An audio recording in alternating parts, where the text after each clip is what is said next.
শীতকাল আসলেই না সন্ধ্যেবেলায় কেমন যেন খাই খাই করে মনটা। আর তেমনই সন্ধ্যেবেলায় এরম যদি শাম্মী কাবাব আপনাদের সামনে আসে তাহলে মন্দ হয় না, তাই না? আজকে এই কাবাবই আপনাদের তৈরি করে দেখাবো, তাও আবার গ্যাসে এবং খুব সহজ পদ্ধতিতে। প্রথমে মাংসগুলোকে আলাদা করে কেটে নিয়ে ছোট ছোট করে মিক্সিতে পুরো পেস্ট করে নিয়েছি।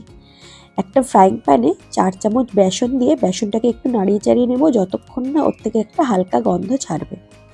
এরপর আলাদা একটা পাত্রে মাংসটা নিয়ে বেসনগুলো দিয়ে দেব এবং এখানে পেঁয়াজ কুচি, রসুন কুচি, পুদিনা পাতা, ধনেপাতা বাটা এবং স্বাদ মতো নুন, হলুদ, শুকনো লঙ্কার গুঁড়ো, হলুদ গুঁড়ো, গোলমরিচ, জিরে গুঁড়ো, ধনে গুঁড়ো সবকিছু দিয়ে ভালো করে মাখিয়ে নেব এবং অবশ্যই কাঁচা লঙ্কা এবং গরম মশলা দিতে কিন্তু ভুলবেন না।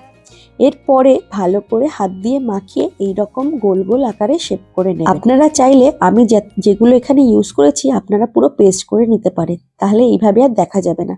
আমার টাইম কম ছিল তাই আমি আর পেস্ট করিনি।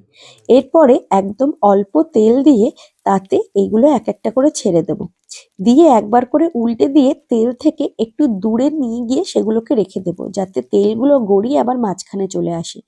এরপরে ওই হালকা ভাপেই ওগুলো 10 থেকে 15 মিনিট কিন্তু রেখে দিলেই একদম রেডি গরম গরম শামী কাবাব।